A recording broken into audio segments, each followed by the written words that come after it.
Now. Hi guys, and welcome to the Bardic Circle Open Mic Night here at the Worlds of Witches Museum. I'm your host, Melissa, and tonight we have stories from far, far away, and by far, far away, I mean Chicago.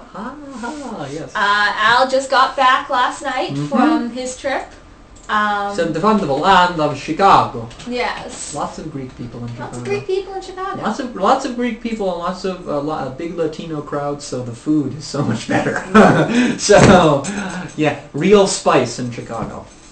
Real spice in Chicago. But you wanted to say something before I went on? No. If you want to jump right into a story. I can. Yeah, I can jump right into a story. There's a couple of things because we're all pagans here. So the best comparison versus here and Chicago, particularly Salem, Massachusetts, and Chicago, is in Salem. I don't want to sound disrespectful because I don't mean it at all. But in Salem, witch businesses that are owned by witches, tend to be a bit more secular. There are exceptions. I like to think we're an exception. But they tend to be more marketing and all about the flash. But not necessarily in Chicago. There is a very, very tight-knit community in Chicago. For instance, there is on Milwaukee Ave, there's a great shop called the Occult Bookstore. If you're in Chicago, go check it out. That they have something called a coffee clutch on Wednesday evenings, in which a group of pagans comes in and they just talk about magic. Everything there is to do with magic. And I was actually, the first night I went was actually when I landed, was a Wednesday. And there was a fella there, I won't name names, there's a guy there who actually made me very, very upset. Why is that? Because we were talking about, he said, oh, you're from Salem. He said, from Salem. I don't understand, he said, I don't understand necessarily why witches go to visit Salem. Isn't that where they hung all the witches? And his comparison was, well, hold on, excuse me. That is like Jews visiting Auschwitz. Witches visiting Salem is like Jews visiting Auschwitz. I bit my tongue encountering him because I was extremely offended by that.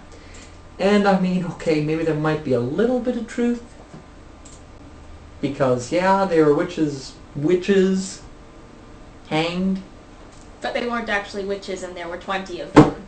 Precisely. Which is a tragedy, but versus the thousands the Holocaust. Of Jews. Yeah, the Holocaust. So I was extremely upset by this comment.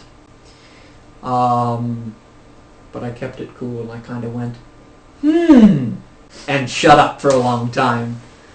But that was probably my only negative experience of Chicago. The rest of the group didn't even touch that comment, and they brushed it off, and I was quite thankful for that, and it just went on into some very interesting conversation. There was a theory that was brought up there. And I will mention this person's name because I think he should be credited for this theory, or at least bringing up this theory. The wonderful astrologer of the Chicago area, Alan Salem, was there. I think he's a great man, by the way. If you're ever interested in finding out your natal chart and stuff like that, he will help you out. But he brought up an idea about what I refer to as altars, and that is spelled A-L-T-E-R as opposed to altar, which is what we use to worship. And that's an idea that it borders on MPD. Borders on multiple personality disorder, in which parts of your personality do legitimately pop off and do their own kind of thing. But apparently there is a magical method in which you use a kind of sort of a therapy mixed with hypnosis, mixed with guided meditation, in order to re-assimilate this altar. And I was aware of someone who actually had an altar. And every time they would work on some sort of a spiritual endeavor, and a very aggressive side would come out. Voice would change, posture would change, but only when dealing with things spiritual. So eventually this person decided to do actually went into Penzak's inner temple meditation. So she went inside her inner temple and you see doors. And eventually when she was working on it, she came across a door. A red-colored door, and this part of the personality was called crimson. So she opened the door, found the personality, did some work with it, and it was reassimilated, and now she has no trouble whatsoever. Oh.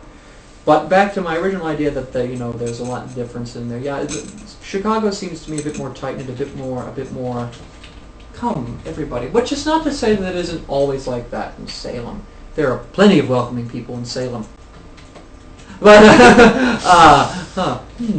I'm reminded of the joke Don makes at the end of every dedication that the scariest part of the ritual is the group hug. Yeah, the scariest part of the ritual is the group hug. And I think that might... We've been there. We've been there.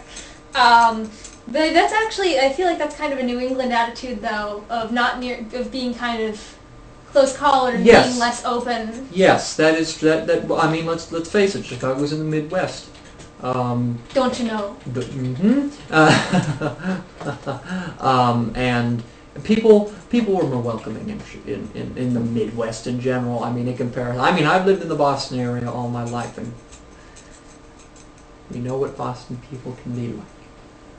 They weren't like that over in Chicago. I mean, there are plenty of moments. I mean, every crowd has its, rotters. But to spin this on a positive edge, I have been beginning my delving into a religion called Ifa, and that is a Yoruban religion, African diasporic religion that deals with deities called Orisha. And Orisha is a mixture of words. Ori literally means head, and Sha is keeper. So Orisha would mean keeper of your head. And the Orisha there are a few. Let me give you a few examples. There you have Obatala, who is the Orisha of the king of the white cloth. He is actually an hermaphrodite. So he is the only perfect hermaphrodite, and that can be controversial in Cuba, where they call him the Kumi in Cuba.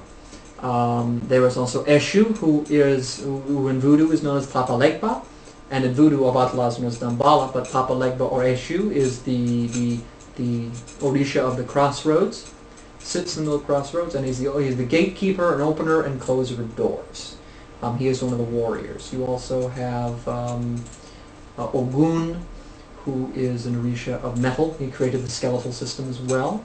Osain, who is the Orisha of the forests and herbs and different things. But there are how many are there? 401 Orisha. And one. There are 401. But there's also the god of the Ifa tradition is Olodumare.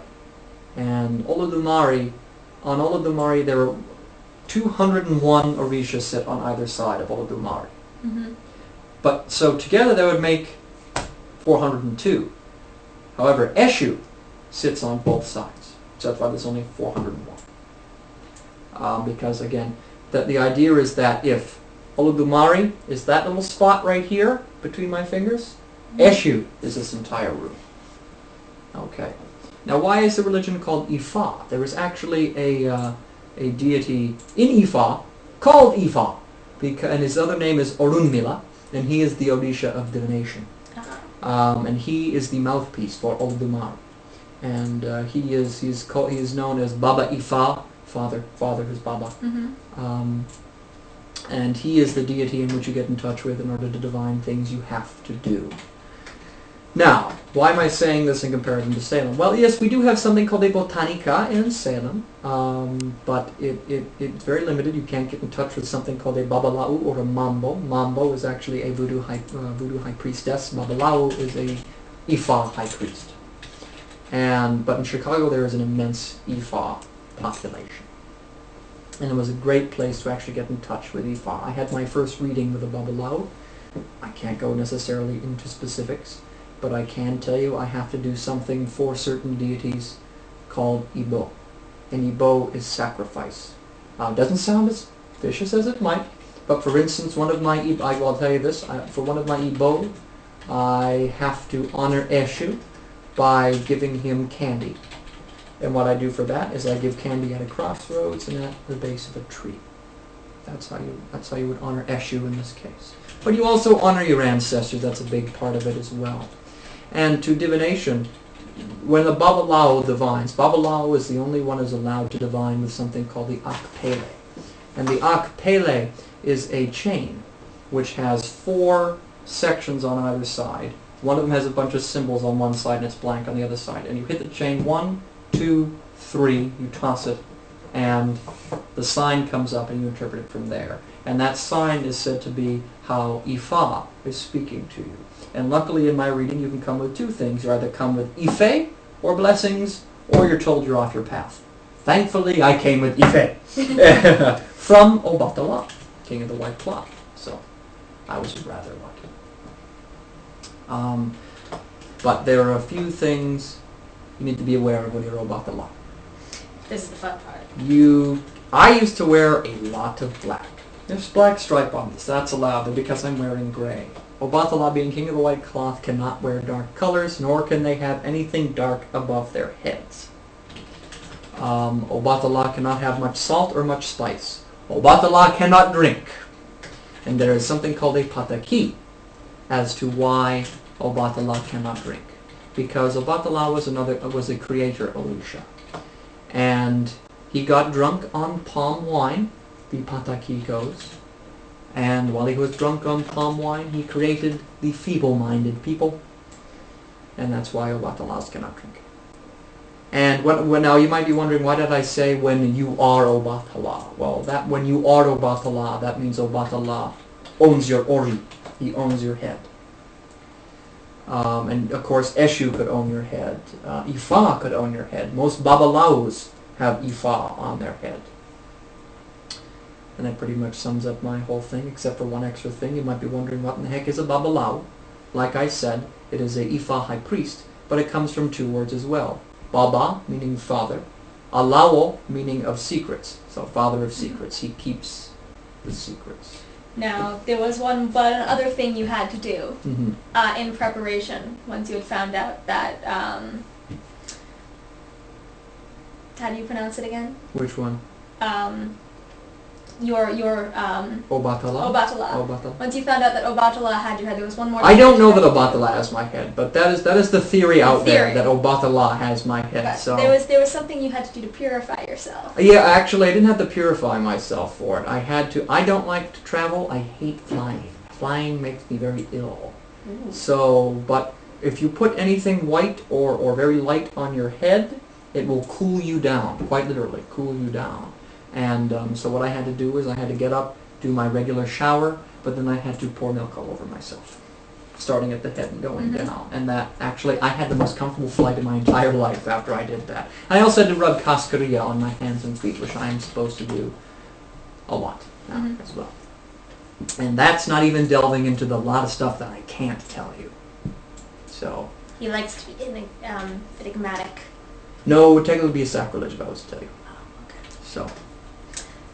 So what else? I believe you spent 2 days stripping down the old witch school building. yes, I was sent to Chicago to help to close the original witch school building in Rossville, Illinois, which is about 3 hours south of Chicago in central Illinois. And that was a very interesting experience because it was not heated and there was no electricity. Because, of course, nobody was in the building, so it only makes sense. Who's going to spend the money on that? For 2 days of electricity. Of course. I mean, I wouldn't have spent the money, even if I sent them. I said, no way. So what we did was we got a lot of the very important books and other important items out of there so that it can be closed. A lot of artwork as well. A lot of artwork by Reverend Don Lewis, which you may see cropping up in the near future. And it was very strange to go back and see witch school's roots in Rossville because there is nothing in central Illinois. I thought I had skipped back into 1907 because it was like just one strip of Main Street and that was about it. But we stayed a night in Danville and I was actually particularly happy about that because Danville happens to be the hometown of the famous Dick Van Dyke. Ah. And I'm a Dick Van Dyke fan, so it was quite nice to be in Danville. So we've been making a tour of the old classic actors' houses. Mm-hmm. You in Danville and me in Indiana, Pennsylvania with Jimmy Stewart. Jimmy Stewart, I love Jimmy Stewart. I actually share a role with Jimmy Stewart. I played Elwood P. Dowd in Harvey, much like he did in the film. So. Speaking of altars, Mm-hmm. Harvey. Mm-hmm. Yep. Oh, Harvey. This tall rabbit, which actually where Donnie Darko gets the idea of the scary big tall white rabbit, comes from Harvey, except Harvey was a lot more innocent. Yeah. But all in all, Chicago was a wonderful look. I mean, there were a lot more botanicas. Voodoo is prevalent in there. Ifa is prevalent as well. Even ceremonial magic has its foothold in there. But aside from that, one of my favorite things that I did in Chicago was actually visit the Lincoln Park Conservatory. And the building was of course built in the 20s. And I don't know if anybody has ever played the game BioShock, but walking into the conservatory was like walking into a scene from BioShock. You had like plants climbing up on this really crazy metal, and it was gorgeous in there. And it was about 17 degrees outside. So I walked into the heated conservatory, it's like, I'm outside without being outside.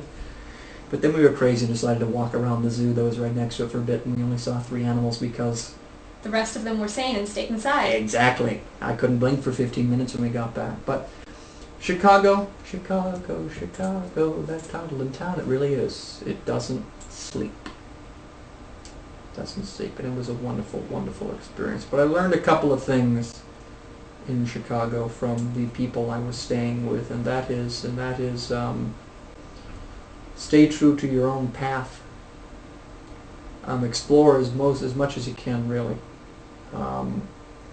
And you know, don't. One of the people I was staying with gave me a great quote. I think I'll remember for the rest of my life, which is, remember everything is funny. And you know why I know everything is funny? Everything is funny because it's so damn serious. And it's so damn serious because it's so damn funny. Was that Terry Power? No. It wasn't Terry Power. It wasn't Terry Power. I just always remember him saying this stuff is too serious, too important to take seriously. Everything's too important to take seriously. That is true. Yeah. It was true. Alright, so do we have any questions? Yes. Not a question, but a story! Oh, let's hear the story! And tonight, what are we going to do to make this story more visual? You guys can act it out. We can act. It's a birth story. Alright, well we have the expecting mother right on the table. No. Oh goodness! I want an epidural if we're going to do this. Okay? The author of the story says, "Oh my." Whose story is it? This is Scorpio 62's. Alright, let's hear it. And just a little precursor to this. Scorpio 62 spent 3 years living in Germany. Oh wow. And actually gave birth to her first child in Germany. Does her child have dual citizenship then? I don't know. What is this fantastic story from this wonderful person, though? Alright, so the story goes, it was right after the wall came down, and an East German doctor helped her deliver because it was a Saturday, and her regular doctor wasn't on duty. And she thought this was the most unusual part of it. That's the story. That's actually really cool. Mm-hmm. Just after the wall came down, that could have been a big problem. That is a hunk of history right there. That's you know, and Germany's a wonderful place. Germany, Berlin, places like that. Salzburg, Austria, places around that area tend to get right under your skin. I mean, and for me, it's difficult for when I visit a place for it to actually be someplace I enjoy. Yeah. 2 places have done it for me, and I've been to a lot of places. At least for my age, I've been to a lot of places. But I had the wonder. Oh, guys, could you reintroduce yourself? We got a new person in the chat. Megas Draconic. Oh, hello, Megas, and we are Al McCarthy and Melissa DeGeneva, and this is the Bardic Circle. Yes, and you got Fox as the disembodied voice. And Fox is the disembodied voice, who actually hold on a second. This is the voice of God. God. We have Fox's hat standing in for Fox. No, that's just your head. Yes, this is her head. It is removable. Oh, goodness. But no, as I was saying, there were only a couple of places. Really? Okay. Anyway, there are only a couple of places that managed to get under my skin, and a couple of years ago, I had the fantastic experience of visiting both London and Edinburgh. London did not get under my skin, oddly enough. And I love Shakespeare, so I was very surprised that that didn't happen. But Edinburgh got under my skin. That was the only place to do it other than recently. Chicago managed to get under my skin. So I was very surprised, and that's creeping me out, man. But, so I want to move to Toronto. Toronto has the worst airport in the history of air. You would need a truck full of milk to make me calm before I visited Toronto again. Well, that's only if you're about the law. Oh, we'll have to figure something out for me. Scorpio 62 says Milwaukee isn't good either. Oh, so I arrived 2 hours late off of a flight in Toronto airport because the Air Italia flight forgot to put food on their 8-hour flight. So they decided to make us all wait until they had our lunches. So we get there. We have to, of course, check out, because it was an international flight, grab our stuff, go through customs before we get our stuff, go through customs after we get our stuff, and then we have to run 2 miles to find the tram. Not 2 miles toward our terminal, but 2 miles to the tram. So we're running. And this massive monk, we had gotten off a plane from Rome, this massive monk with the beard and the black robes, must have just come from the Vatican. ZZ Top monk. This crazy bald, the whole thing, the wooden cross. And so we're talking to him, and I say to him as we're getting on the tram, say a prayer for us. We're going to miss our flight. And he said, honey, it didn't work for me. Exactly. I would, but it didn't help. Yeah. But with an very thick Italian accent. It didn't work for me. Yeah. But I was like, oh. Vaya con Dios. Yes.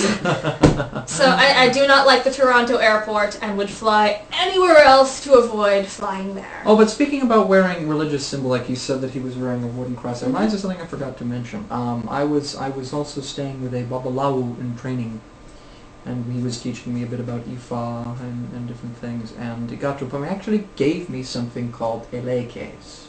And elekes are a necklace that you wear underneath your clothes. I will show. The fox wants to see the necklace. I will show it to you. It's fairly simple, but you can see that it is white and clear, and those are the colors of. Pretty close to the camera. That's good. It is. I won't take it off. But can you see that? Yeah. It's both white and clear, and if you can see, it's alternating, and it's 8 beads per color, and the colors are Obatala's colors, white and clear or silver, and his number is 8. So these are Obatala elekes. And with the lekes, you can't. You're supposed to wear them under your shirt. Nobody's supposed to touch them, other than you. You cannot wear them in the rain or in any situation they're going to get wet. You can't wear them while you're working to the point of sweating, and you can't sleep with them on, and you can't sleep with somebody when you're wearing them. So you'd have the sweating problem again. Yeah. Well, yeah. And amongst other things. But yes. So these are Obatala elekes that were given to me by a soon-to-be priest of Obatala, and I was very honored to actually get them. So that's a little tidbit there. So. Now I do tend to like Obatala because he and I share a food allergy. Palm oil? Palm oil. Well, he's not allergic to palm oil. He can't eat it, and neither can I. He can't have it. Yeah, it's something. It's not good to have palm oil in front of Obatalas. That's because Eshu likes to shove it in his face, right? Well, Eshu, there is another pataki which I actually have shared once before between Obatala and Eshu, and this particular pataki goes well. Every Babalao, you're supposed to divine before you toss the elekes, before you leave your house. So Obatala got up one morning, divined, and it said to him, you should not leave your house today.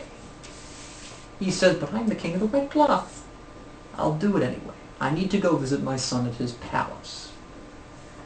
So he gets into his white outfit, big white outfit, all white, pure white, and he goes outside and he comes across Eshu, who's carrying a big pot of palm oil, and he says to Obatala, please, would you mind holding this for me? I need to tie my shoe. So Obatala says, of course, I'd love to help you out. So he holds the thing. Eshu goes down to tie his shoe. He comes back up and boink!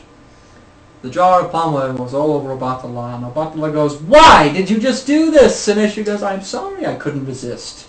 So Obatala goes back to his house, showers, cleans himself up, puts on another white outfit, and goes outside of his home. And Eshu is carrying another vat of palm oil around the road, and he looks at Obatala and says, "Obatala, please, would you mind holding this for me? I must fix my sash." So Obatala goes, all right. Fine. Yeah, I will. Don't do what you just did, right? So he takes the vat of palm oil. Eshu fixes his sash, and he hits the vat of palm oil. Goes all over Obatala again. Obatala goes, "Really? Again? Are you serious? Why did you just do this?" And Eshu goes, I'm sorry. I really couldn't resist." So Obatala goes back home, showers, cleans himself again, and puts on another white robe. And he exits his house again, and he sees Eshu for a third time carrying a vat of palm oil, and Eshu goes, "Obatala, would you mind carrying?" And Obatala, no, not falling for that again. So Eshu, insulted, throws the palm oil on Obatala. And he is covered in this sticky red palm oil. And he goes, "You know what? Eshu, don't care anymore. Fine." So he keeps walking, and as he's walking, the wind is going all the dirt and the dust and the debris, and it's ruining his clean, divine, white cloth. And he's getting dirtier and dirtier and dirtier until he finally gets to his son's palace, and he knocks on the door.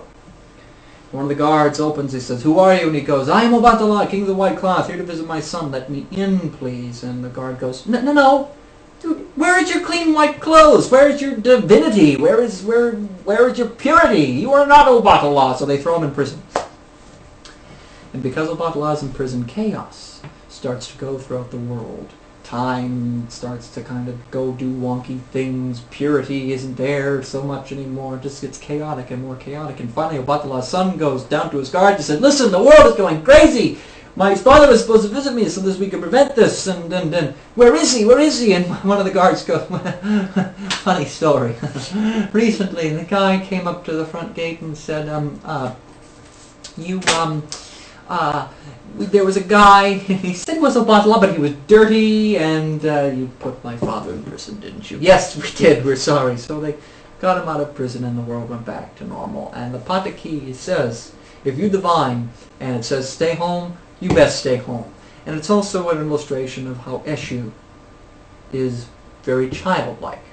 But Eshu is childlike and an old man at the same time, depending upon which form you see him in. He sounds an awful lot like my grandpa. Yeah. My grandpa's favorite thing to do was poke a hole in a jewelry box, put his thumb in there, and cover it in ketchup. Mm-hmm. That sounds like Eshu. Yes, and Eshu again is both a small child and a old man. So in offerings you give him candy and toys and different things. Sometimes you give him money. But in Voodoo, when he's called Papa Legba, he is his veve, which is a symbol. Part of it kind of shows his child. I can't remember the actual symbol, but one part of it actually you see a cane quite clearly. So Papa Legba tends to be closer to the side of old man, and Voodoo and Ifa are related in the sense that Ifa, for lack of a better phrase, is Orthodox Voodoo. They are the Orthodox Jews of the Voodoo world. No offense, because look at me, I'm interested in Ifa, so again, nothing against the Orthodox Jews. But how many times can we offend the Jews tonight? Hopefully not much, because I was twice. I think I defended them. Just gonna point that out. Yeah. Bacon. Oh God. Can I just say right now, I think God secretly liked pigs, and that's why he said no one should eat them. I think secretly they're his favorite animal. Doesn't Deuteronomy or is it Leviticus that says you can't eat an animal that does not have split hooves and does not chew its cud? Yes. Pigs. Hey, we got a question from Megas Draconic. Okay. Have you heard of Brother Voodoo, a Marvel Comics character? Scorpio 62 has him. Vaguely, I think he looks like Baran Samedi. He looks like. Does he have a skeleton on his face? Does he? Well, I never heard of him, so I don't know. I'm not certain I have heard of him, but if he is the character I'm thinking of, he looks a bit like Baron Samedi. Yes. Megas for Comics says yes. Yes. So yeah, I think he's based very loosely on Baron Samedi, who is Voodoo. He does not exist within. He does not exist within Ifa. The closest thing to him would be Eshu, because Eshu opens the doors and guides people. But Baron Samedi actually is the guide to the dead. They actually have a guy representing the Baron in The Invisibles, which is a comic book series. And Wasn't familiar with that. The most popular representation of Baron Samedi nowadays is from The Princess and the Frog. Dr. Lavoisier is based directly on Baron Samedi with his clothes, and like I got friends on the other side. Baron Samedi is good for contacting those that have passed on. Oh, apparently Brother Voodoo was Sorcerer Supreme for a while when Doctor Strange stepped down. About that. There you go. See, looking comic book lore. That's interesting. That's Fox's territory right there. Well, there's actually in the new 52 revamp in DC, they've redone Voodoo. I don't really know about the original one, or if it's the original one. Not that big into it, but Voodoo is a shapeshifter that the government is not doing a very good job catching. It's a horrible mouth you have there, Fox. I know. Alright, well, it's getting late. The show is running late, so I want to thank you all for your input, and I hope I'll see you next week where we're going to do music. I know we were supposed to do music this week, but we decided to postpone it for the awesome stories from Chicago. I need to be back next week then. He needs to be back next week because he's the only one of us who actually plays an instrument, and we are going to go through as many possible verses of the pagan old-time religion as one can in one evening. Yeah, we'll try and read it before we get back to you. Yeah. I'm sorry. Alright, so we'll see it next week on... first, before we do that, if you guys have any comments or stories, post them in the comments below. And if you have any stories you'd like to tell, you can also post a response video. Oh yeah, and you should also subscribe maybe. That might. Yeah, subscribing would be nice. Yeah. And then you don't have to miss any of the open mic goodness. Yeah. See y'all next week? Yeah. Y'all come back now, here. Do the granny thing.